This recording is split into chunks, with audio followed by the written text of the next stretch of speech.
Au Moyen Âge, Venise est une grande puissance économique qui domine presque le monde entier. Bien des histoires circulent alors sur son compte. L'une d'elles concerne de mystérieux gnomes chasseurs de trésors, envoyés en mission secrète de l'autre côté des Alpes. Ces figures énigmatiques vont nourrir l'imagination de leurs contemporains et donner naissance à la légende des gnomes.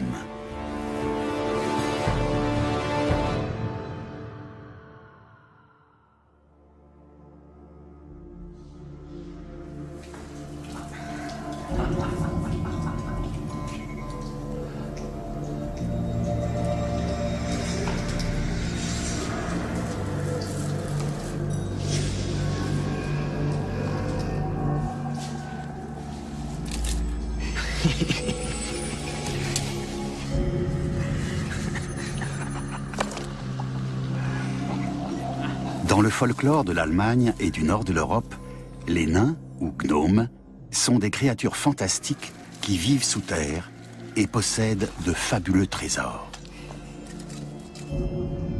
Ils sont intelligents, malicieux et un peu magiciens.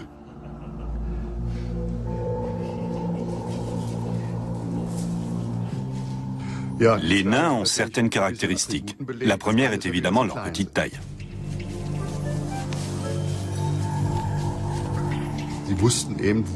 Ils savent où trouver les métaux rares, les pierres précieuses et les autres ressources cachées sous terre.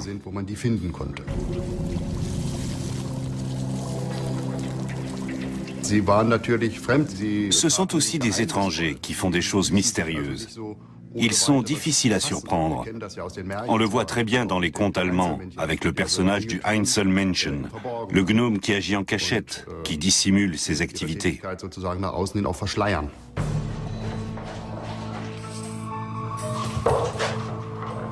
Les petits êtres quittent rarement leur royaume souterrain.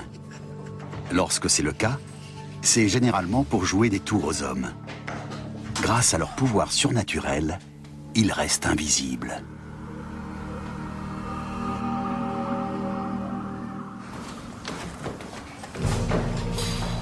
Mais il arrive qu'ils se fassent piéger.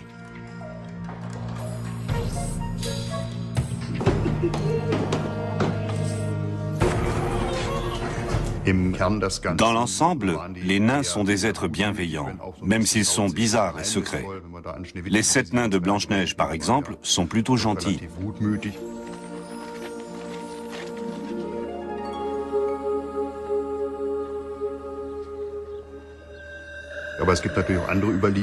Mais d'autres légendes parlent de petits démons qui jouent des mauvais tours et vont jusqu'à enlever les jeunes enfants.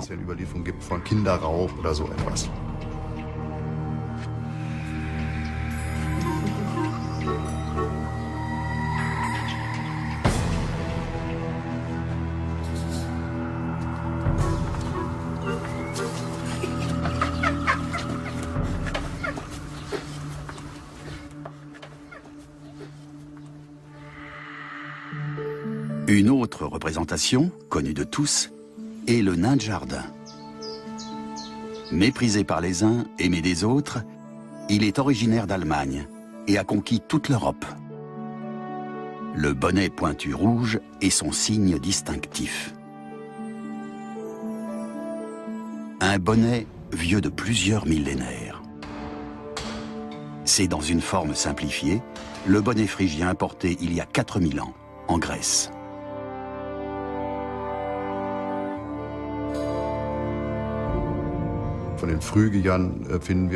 Les Phrygiens portaient ce bonnet pointu. Le haut était rembourré avec de la paille ou de la mousse. C'était une protection, un peu comme le casque que portent les mineurs de nos jours. Ça leur évitait de se faire mal lorsqu'ils se cognaient la tête dans les galeries de mines très étroites.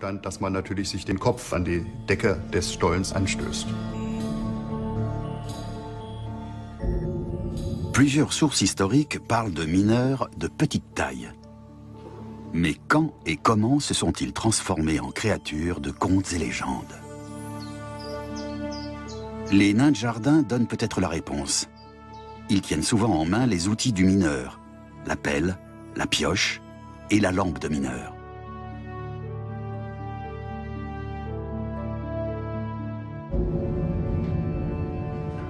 Ces outils nous conduisent directement au Moyen Âge. Au XVe et XVIe siècle, de mystérieux nains cherchent de l'or et des minéraux précieux au nord des Alpes, pour le compte de Venise.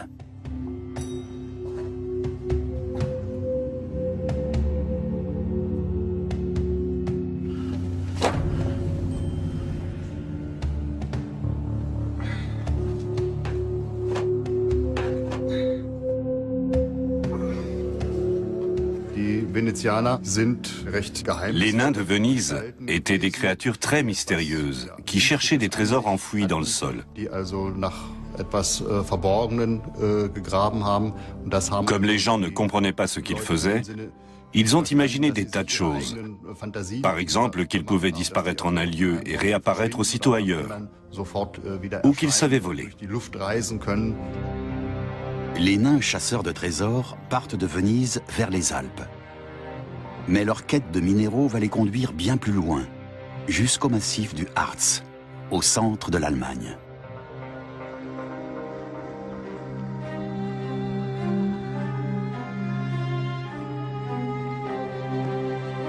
Chaque région allemande a ses propres légendes et donne un nom différent à ses étrangers. On les connaît sous l'appellation de Vénitiens et de Erzmenschen, littéralement bonhomme minerai. On a ainsi répertorié près de 70 dénominations dans l'ensemble des régions germanophones.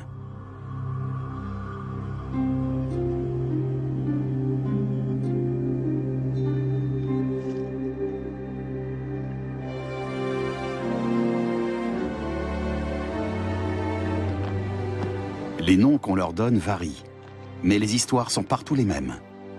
Les prospecteurs de Venise passent pour des alchimistes, des magiciens ou des esprits.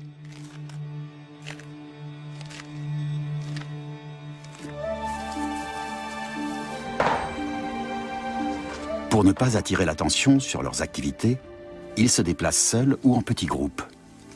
Ils se font passer pour des colporteurs ou des marchands ambulants.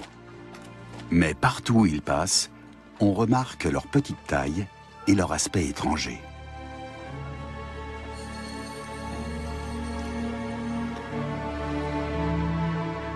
Un nain!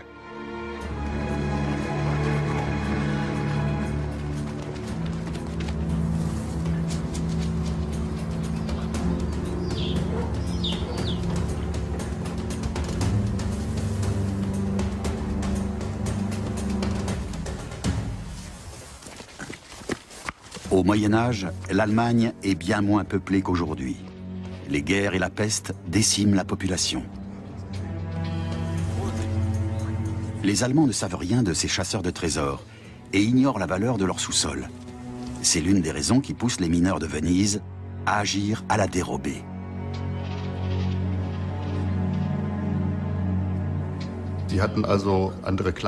Leurs vêtements étaient différents de ceux des Allemands. Ils parlaient aussi une langue différente, que personne ne comprenait en Allemagne. Et ils s'intéressaient à des choses dont les habitants des montagnes ignoraient tout.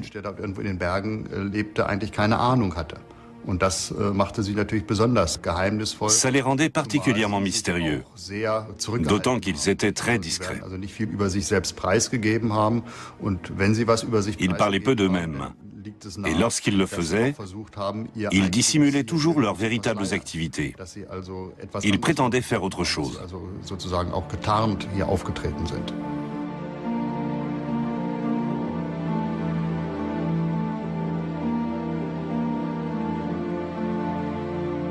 À l'approche de l'hiver, les nains cessent leurs activités dans les montagnes. Ils ramassent leurs trésors et disparaissent aussi vite qu'ils sont apparus.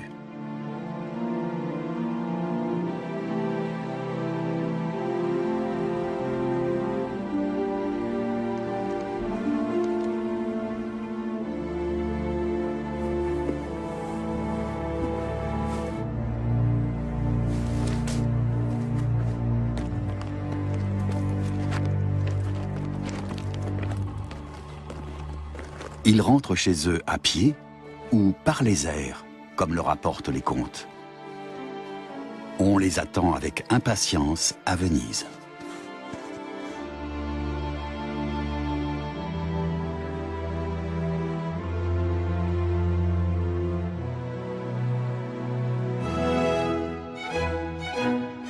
Vers 1500, la cité des Doges est l'une des villes les plus riches du monde civilisé.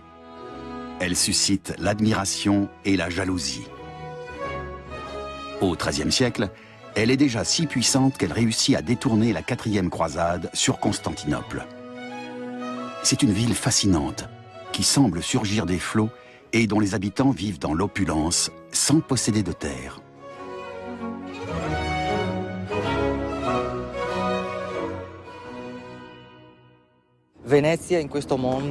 Venise a occupé une position centrale dans le monde médiéval.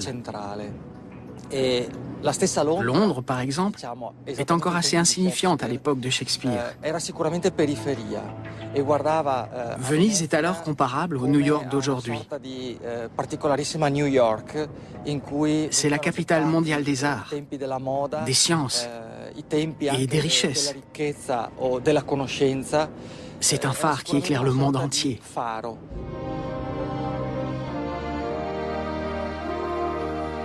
Les mystérieux nains sont certainement très importants pour la République de Venise, qui fonde sa suprématie sur le négoce des matières premières.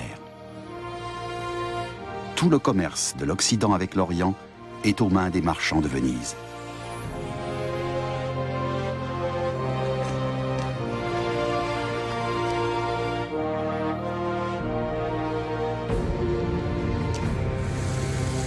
Mais l'Orient exige de l'or en échange de ses précieuses épices, et peu à peu, le métal jaune vient à manquer à Venise.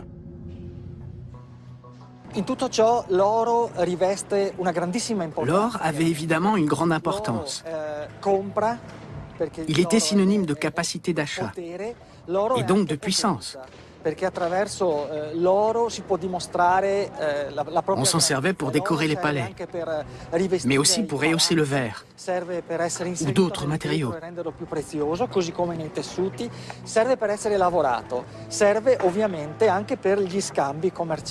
À partir d'une certaine époque, Venise a commencé à en manquer.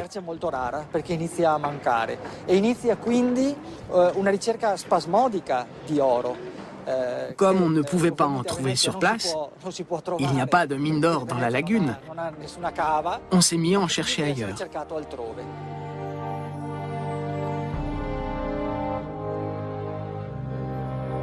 Sans le précieux métal jaune, l'hégémonie de Venise sur le monde civilisé est menacée. La mission secrète confiée aux nains est donc capitale. De l'or, les nains vont en trouver en Allemagne, qui devient ainsi le premier pays producteur au Moyen-Âge. Les nains savent où chercher et rapportent d'immenses sacs d'or à la noblesse et aux marchands de Venise.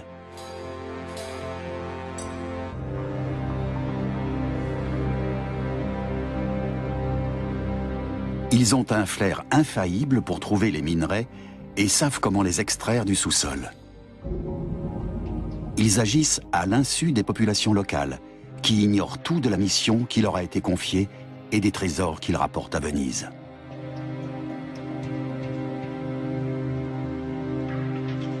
On n'était pas dans un no man's land. Les Vénitiens ne pouvaient pas exploiter le sous-sol au grand jour.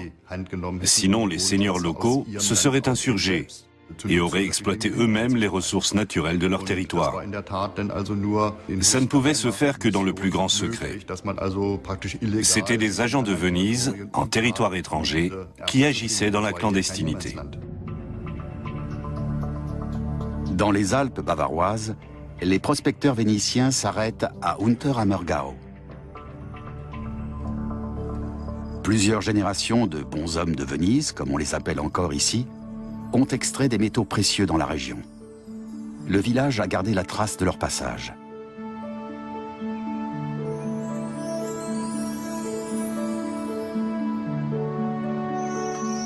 Josef Schratt est agriculteur. Dans son enfance, on lui a raconté maintes fois l'histoire du discret Vénitien que sa famille a eu le privilège d'héberger. Il est arrivé au printemps, après la fonte des neiges, vers le mois de mai. Il a passé la nuit chez nous et il est reparti avec des provisions. Il est monté dans la montagne extraire du minerai. Quand il n'avait plus rien à manger, il descendait faire le plein de provisions chez nous. Il restait une nuit et repartait le lendemain. Ça a duré comme ça tout l'été.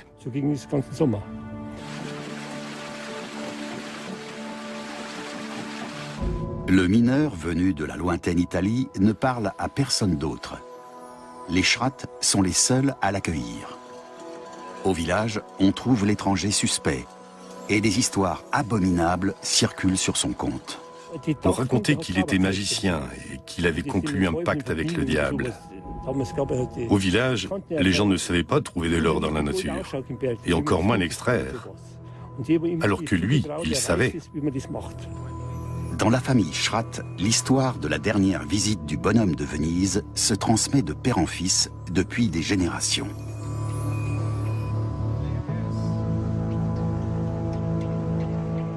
Un jour, il est venu dire à mon ancêtre qu'il partait. Il ne reviendrait pas. Mais avant cela, il voulait lui montrer où trouver des minéraux. Mais mon ancêtre n'a pas voulu y aller, ni personne d'autre du village. Même dans cette famille, la peur a donc fini par l'emporter sur la curiosité. L'étranger a disparu aussi vite qu'il était apparu, et on ne l'a plus jamais revu. Il a emporté avec lui le secret des trésors enfouis dans la montagne.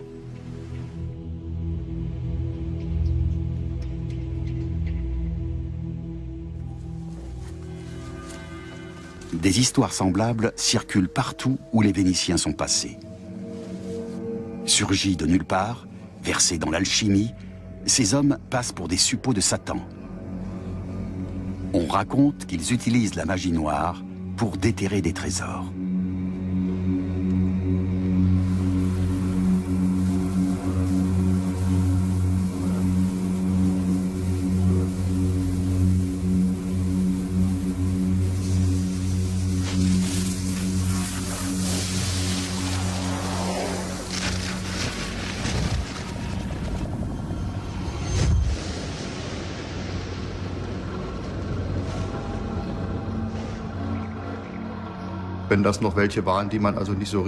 Comme les villageois ne savaient pas à qui ils avaient affaire, ils préféraient garder leur distance.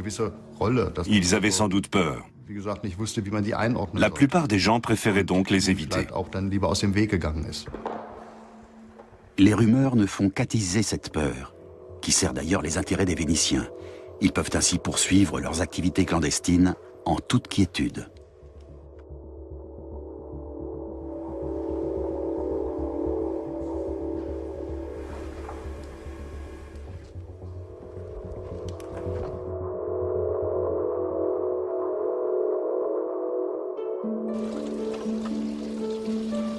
Mais ce n'est pas par magie qu'ils trouvent de l'or dans les montagnes. C'est grâce à un extraordinaire savoir-faire de prospecteurs.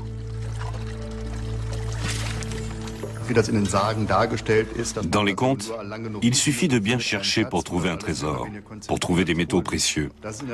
Mais ce n'est pas comme ça dans la nature. On ne trouve pas d'or à l'état pur. Dans les ruisseaux, il est généralement mêlé à du sable. Et il faut laver beaucoup de sable pour obtenir quelques grammes d'or seulement. Ce n'était pas très différent au Moyen-Âge. En revanche, les Vénitiens savaient sélectionner les ruisseaux les plus prometteurs, les plus riches en or. Ils faisaient un travail de prospection. Ils examinaient les ruisseaux pour savoir lesquels valaient le coup d'être exploités.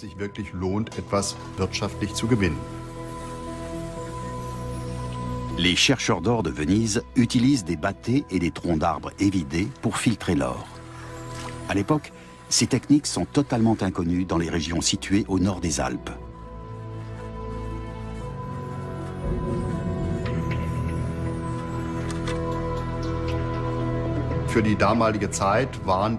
À l'époque, il maîtrise parfaitement les techniques d'orpaillage et il repère sans doute les sites les plus riches. Ils savent les reconnaître. Ils savent où ils ont le plus de chances de trouver de l'or en quantité.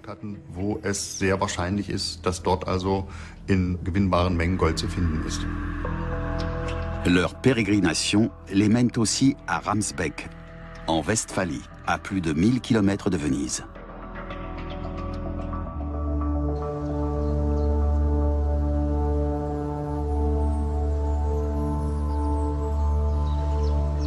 Près du village, une ancienne galerie minière percée par les Vénitiens porte aujourd'hui encore leur nom. Les nains de Venise ont sans doute extrait de l'or et de l'argent en secret ici. Des spécialistes étudient actuellement la galerie pour connaître les techniques qu'ils utilisaient et retracer leur histoire, qu'on connaît fort mal. L'exploration de la galerie montre que les Vénitiens étaient des maîtres dans leur domaine.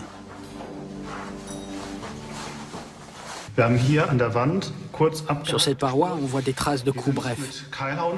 Ça a été fait avec un pic de mineur, qui ressemble à ce marteau de géologue. On donne des petits coups comme ça dans la roche, et ça laisse ses traces. Au plafond, on voit aussi des traces de coups plus longs, qui forment un motif en chevron. Ça a été fait avec un burin pointu en fer. À certains endroits, la galerie des Vénitiens ne mesure que 50 ou 60 cm de large et pas beaucoup plus en hauteur. On ne passe qu'en rampant. Voilà la raison pour laquelle les prospecteurs dépêchés par Venise étaient généralement des nains.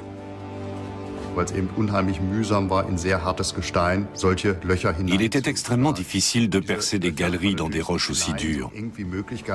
Alors on les faisait les plus étroites possibles. Juste de quoi passer pour aller voir ce qu'il y avait dans la montagne.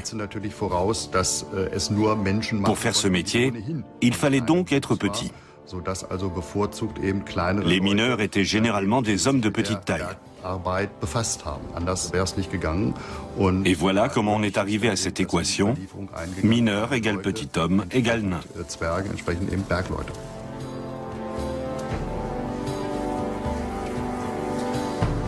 Venise s'appuie sur ses mineurs hors pair, mais aussi sur sa puissante flotte.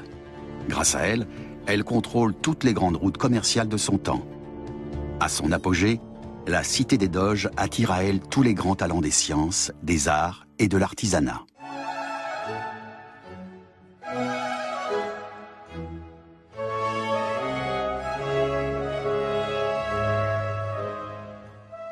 Ainsi, sa production de verre est célèbre dans le monde entier. Durant des siècles, le cristal de Venise va orner les tables ou les plafonds des plus grandes maisons d'Europe.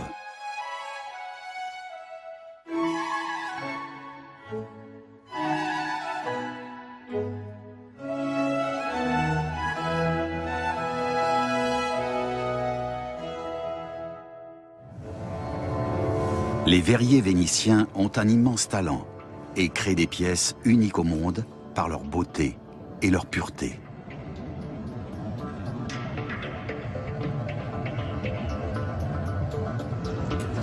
Ils perfectionnent sans cesse leur art et gardent jalousement leurs secrets de fabrication.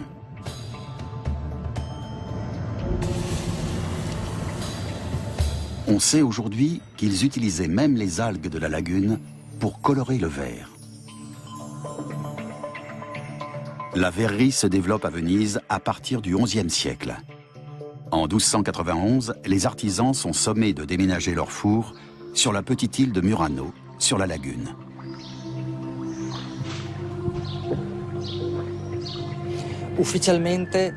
Officiellement, c'était pour des raisons de sécurité. La plupart des maisons de Venise étaient en bois et on craignait un incendie.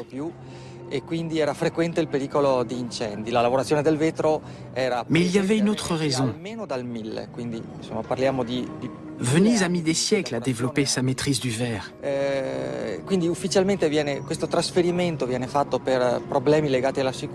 Déménager les ateliers à Murano permettait de les protéger des espions. et d'éviter ainsi la divulgation des secrets de fabrication.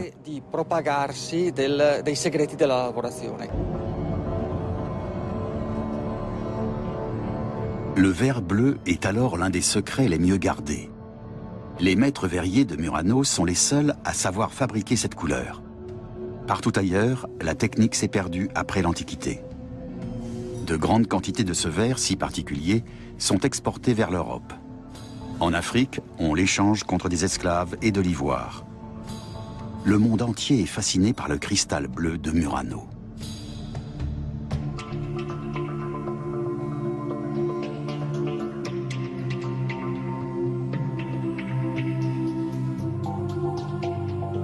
La couleur est obtenue à partir du minerai de cobalt. À la même époque, en Orient, on essaie la poudre de lapis lazuli, mais elle est très chère.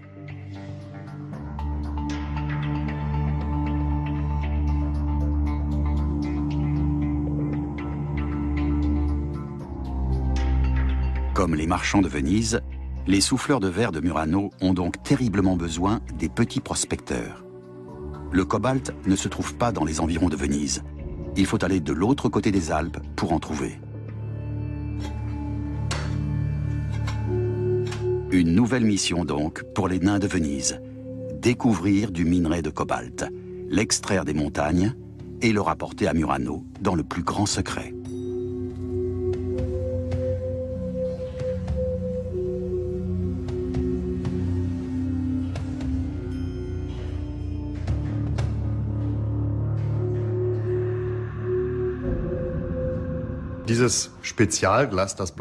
Le verre bleu est l'un des fleurons de l'économie vénitienne.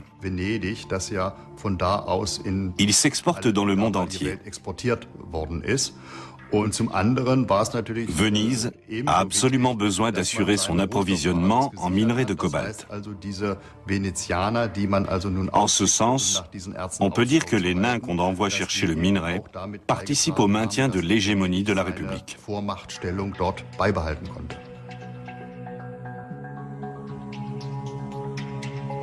La quête du minerai de cobalt va les mener jusqu'en France, et plus précisément à Chartres. La cathédrale Notre-Dame est achevée en 1260. Ses 176 vitraux, remarquablement conservés, représentent au total 2600 mètres carrés et sont célèbres dans le monde entier. L'inimitable bleu de Chartres a été inventé tout exprès pour la cathédrale. On ne le trouve qu'ici, dans ces vitraux. Mais comment a-t-il été obtenu? C'est resté une énigme pendant très longtemps.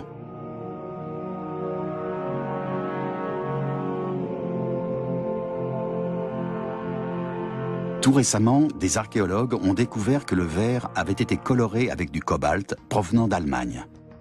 Ils ont même pu identifier l'origine précise du minerai. Selon les cas, Schneeberg ou Freiberg, dans les monts Métallifères en Saxe.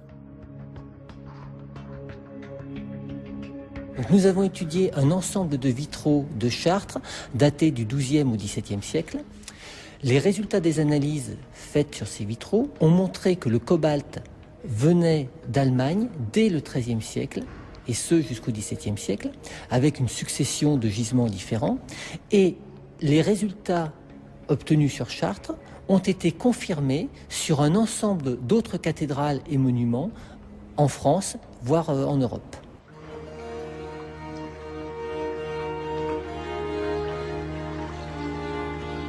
Venise, cité aux 1000 canaux, reste nimbée de mystères. Ces nains ont-ils fourni tous les verriers d'Europe? Le cobalt allemand utilisé à Chartres a-t-il transité par la cité des Doges? Beaucoup de questions sans réponse. Des pans entiers de l'activité des prospecteurs de Venise restent inconnus. Probablement parce qu'ils occupaient une place stratégique dans l'économie vénitienne.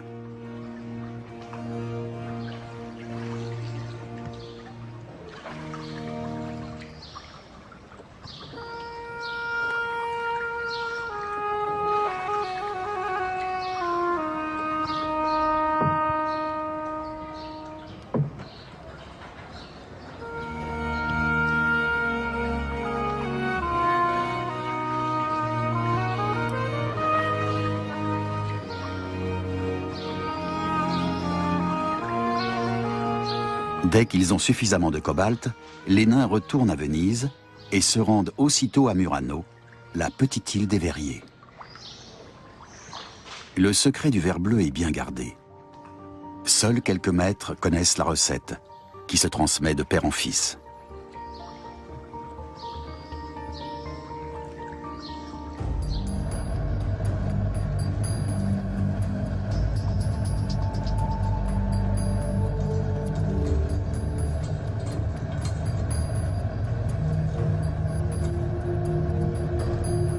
Les verriers jouissent de nombreux privilèges.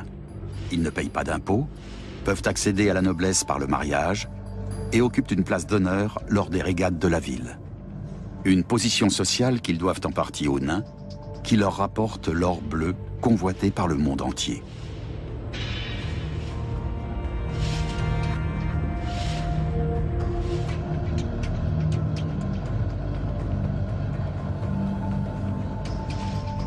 Mais Murano est aussi une société fondée sur la peur, où chacun épie son voisin et s'en méfie.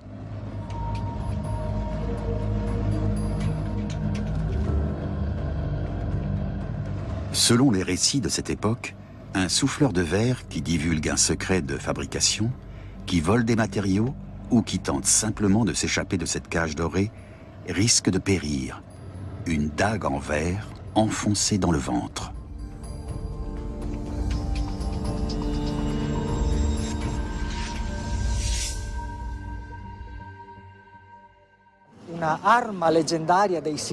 C'est vraiment une arme de légende. C'est ce qu'on appelle le stylet vénitien, fabriqué en verre de Murano. On raconte que ceux qui trahissaient les secrets de Murano étaient tués avec cette arme. On leur plantait le stylet dans le corps et d'un geste du poignet, on le cassait. Cela faisait une toute petite blessure, mais les éclats de verre provoquaient des hémorragies internes et la victime mourait dans d'atroces souffrances. Pour défendre ses secrets et sa suprématie dans le monde, Venise ne recule devant aucune cruauté. D'après la légende, les deux artisans à qui l'on doit la célèbre horloge astronomique qui surplombe la place Saint-Marc ont fini leur vie aveugles. On leur a crevé les yeux pour être sûr qu'ils ne fabriqueraient pas la même horloge pour quelqu'un d'autre.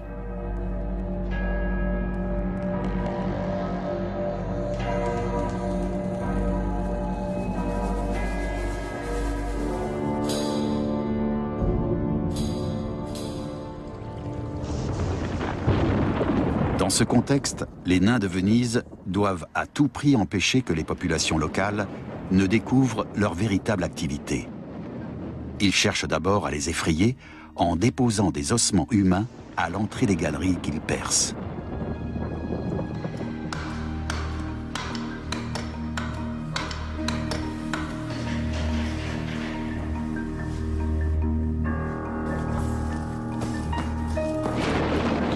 Mais de nombreux contes parlent aussi de montagnards trop curieux qui finissent assassinés pour avoir percé le secret des nains.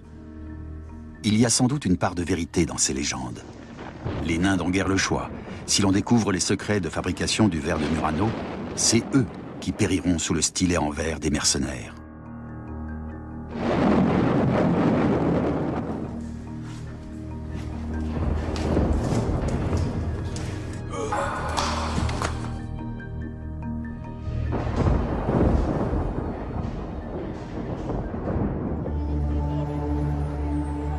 Située en face du palais des Doges, la bibliothèque martienne conserve les archives de la ville depuis plus de 5 siècles. Mais on n'y trouve pas un seul document sur les nains ou leur mission secrète.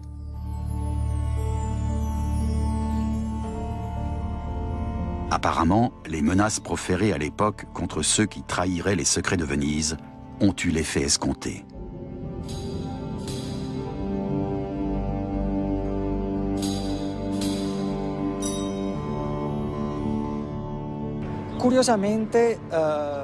C'est très curieux. De nombreux contes et légendes d'Europe du Nord parlent des nains prospecteurs.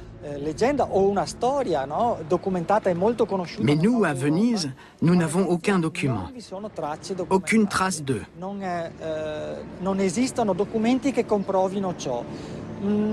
Personnellement, je n'ai aucune explication à cela. Je connais ces contes et je les apprécie, d'autant plus qu'ils n'ont pas d'équivalent à Venise. Mais pourquoi les nains sont-ils inconnus chez nous? C'est difficile à dire.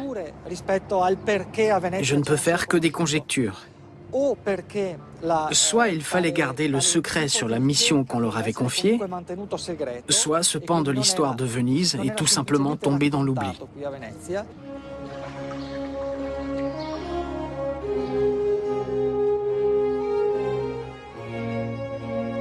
Mais le visiteur curieux finira par découvrir quelques traces évoquant les nains de Venise dans la ville elle-même.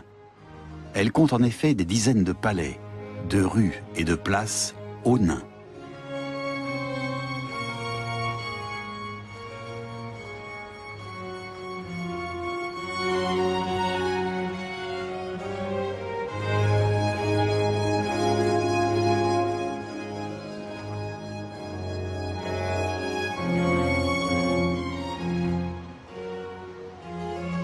Située aux portes de Venise, la villa Valmarana date du XVIIe siècle. On la surnomme la Villa aux nains, à cause des 17 statues de nains ornant son jardin. La légende veut que la fille de la maison ait été atteinte de nanisme. Était-elle une descendante des petits mineurs de Venise ?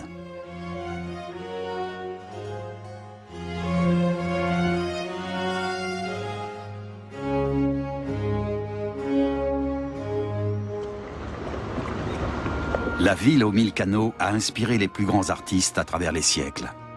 L'un des plus célèbres est Véronèse.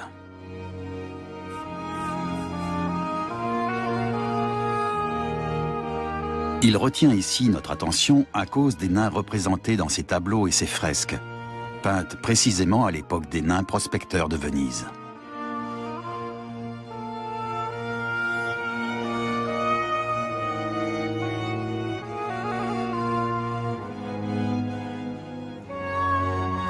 L'un de ces nains manque d'ailleurs de coûter la vie au peintre.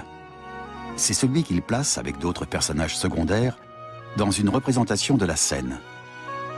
Le 18 juillet 1573, Véronèse doit répondre des libertés qu'il a prises avec les textes saints devant le tribunal de l'Inquisition.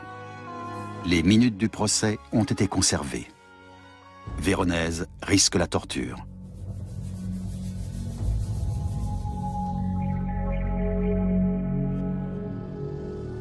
Savez-vous pourquoi vous êtes là?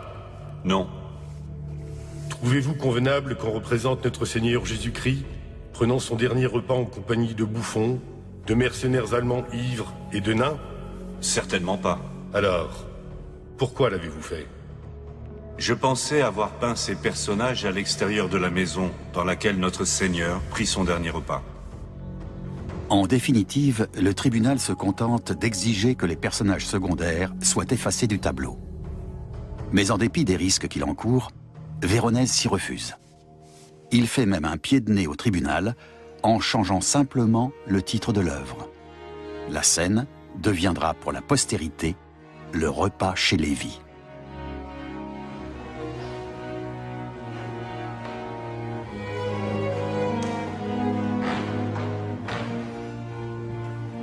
Pourquoi Véronèse était-il prêt à risquer sa vie pour ce tableau?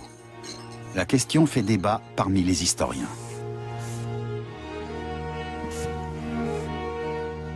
Pourrait-il avoir agi sur l'ordre des mystérieux nains? Les prospecteurs de Venise étaient certainement riches et influents. Condamnés au secret, ils ont peut-être voulu se voir représentés sur les plus grands tableaux de leur époque. Et ils avaient de quoi acheter le silence d'un peintre.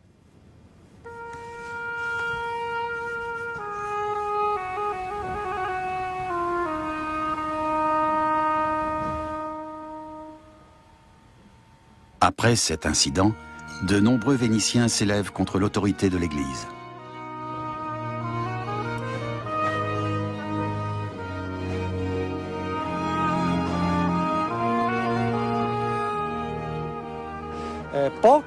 En 1606, le mouvement de rébellion contre l'Église de Rome se termine avec l'excommunication de toute la ville. La rébellion est donc certainement dans l'air dès la fin du siècle précédent, à moins que Véronèse n'ait voulu représenter quelque chose de secret.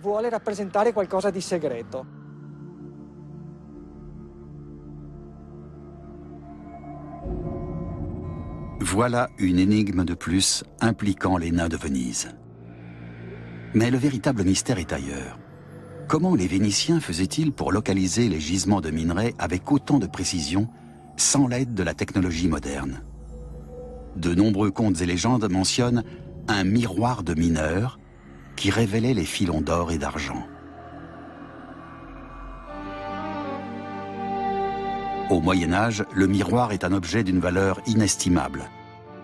Comme pour le verre bleu, les Vénitiens sont les seuls à en détenir le procédé de fabrication, et ils vendent leur production à prix d'or.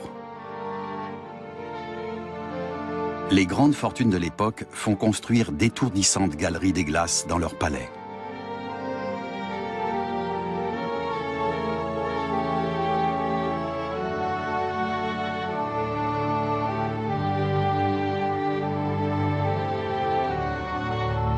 À sa mort, en 1683, Colbert, le ministre de Louis XIV, laisse entre autres un tableau de Rubens et quelques miroirs de Venise qui sont vendus par ses héritiers. Les miroirs rapporteront 3 fois plus que le Rubens.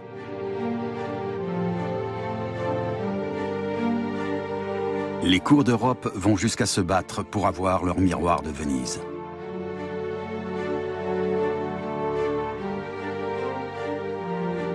La guerre des miroirs est une querelle entre Venise et Paris.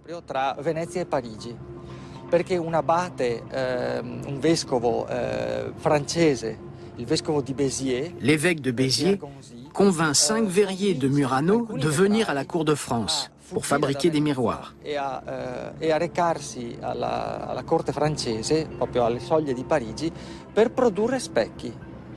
Immédiatement, l'ambassadeur de Venise à Paris tente de les convaincre de rentrer. Ce que 3 d'entre eux vont faire.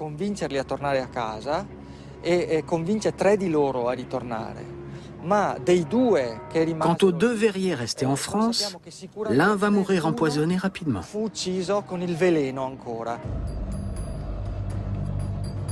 Ces maîtres verriers sont les seuls à savoir souffler un verre suffisamment blanc et limpide pour fabriquer des miroirs.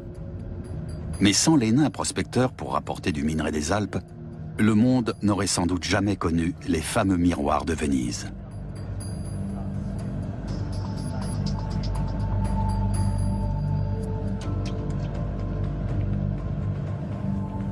Car en plus de l'or, de l'argent et du cobalt, les petits mineurs rapportent du minerai de manganèse, qui décolore le verre, naturellement coloré.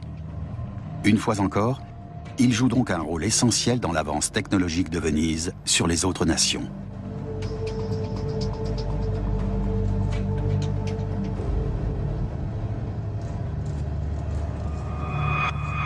Sans ces prospecteurs, Venise n'aurait jamais pu obtenir ces minéraux. Il n'y avait pas de marché pour ces matières premières. On ne pouvait les acheter nulle part. Il fallait les extraire soi-même dans des régions qui ignoraient tout des minerais enfouis dans leur sol. Les miroirs vénitiens ont-ils le pouvoir magique de révéler les minerais, comme le disent les légendes ?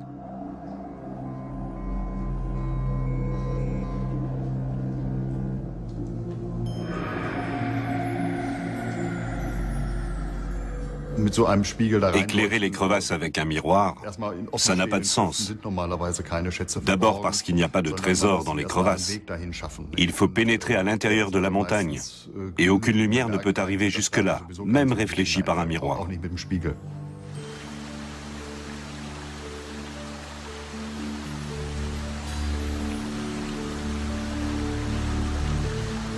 Pour la plupart des historiens, les mineurs nains de Venise ne possédaient pas d'outils magiques pour trouver les minerais.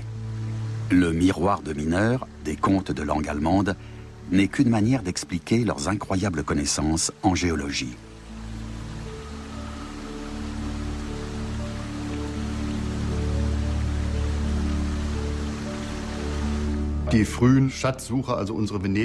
Les nains de Venise étaient d'excellents observateurs.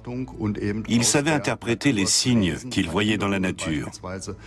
Une altération de la couleur du sol ou de la végétation, par exemple. Certaines plantes poussent uniquement à proximité de certains minerais. Ils regardaient aussi la qualité de l'eau des sources. Ils savaient interpréter tous ces signes. Une eau avec une odeur et un goût de soufre indique la présence d'argent, par exemple. Les nains sont des prospecteurs hors pair. Quelques violettes d'une variété particulière suffisent à leur signaler la présence de cuivre, de plomb ou du précieux manganèse qui sert à décolorer le verre des miroirs de Venise.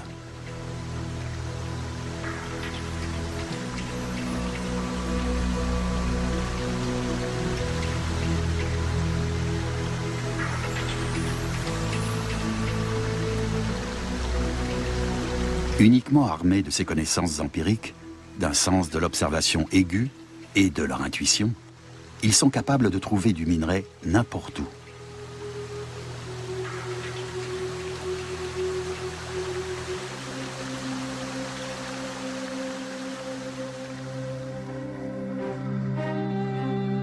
Les nains de Venise vont disparaître des Alpes aussi vite qu'ils étaient apparus. Au début de la Renaissance, les seigneurs locaux se mettent à exploiter eux-mêmes le minerai. Les régions développent leur propre savoir-faire. Ce sont les tout débuts de l'industrie minière du nord des Alpes et la fin des petits agents secrets de Venise.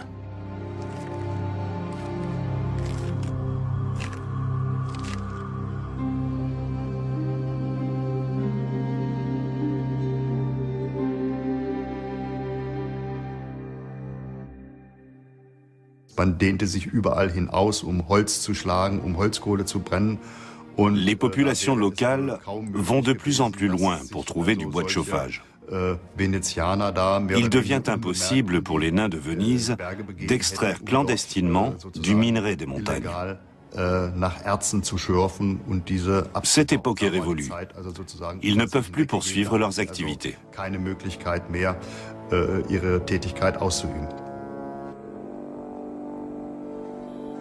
Les mineurs de Venise ne quittent pas les Alpes sans laisser un souvenir, ou plutôt des centaines. Ces signes cabalistiques indiquent l'emplacement des gisements de minerais. Certains seront déchiffrés et permettront de découvrir quelques sites des Vénitiens. Mais la plupart gardent leur mystère.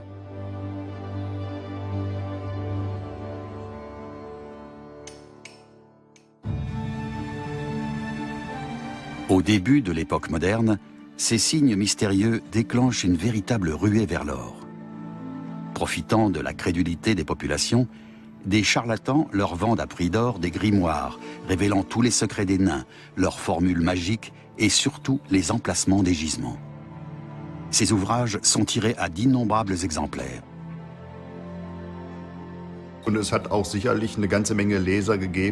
Beaucoup de gens y ont cru et sont partis sur la piste des nains de Venise. Ils espéraient faire fortune.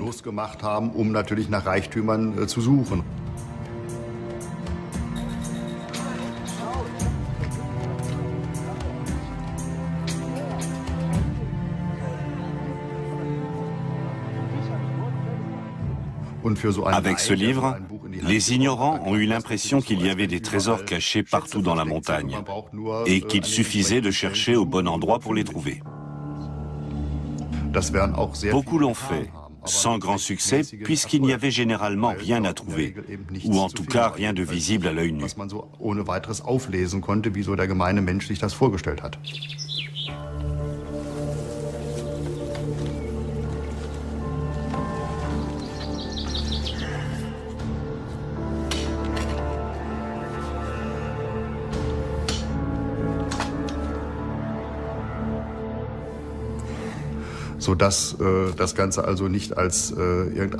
Ce livre n'était pas une source fiable.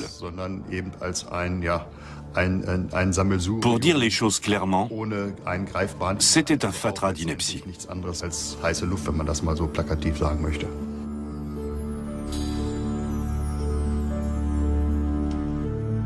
Les nains de Venise ont su garder leurs secrets à travers les siècles. De leur vivant, ils ont nourri l'imagination de leurs contemporains.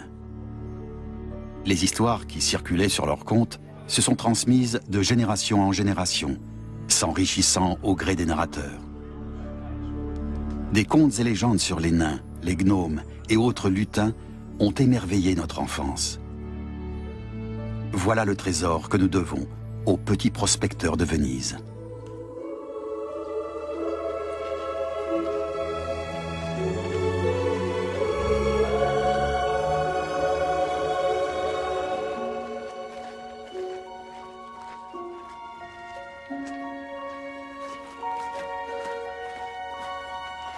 On racontera longtemps encore l'histoire des gnomes qui partaient travailler dans la montagne et qui fuyaient les humains pour protéger leurs trésors. Pour le plus grand plaisir des petits et des grands.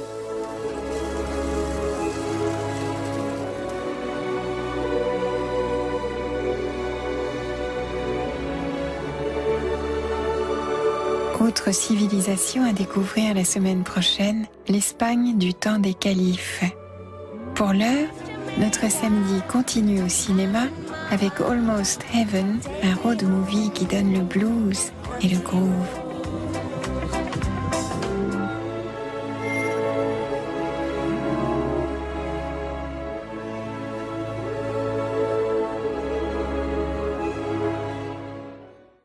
Pour la première fois dans l'histoire, la majorité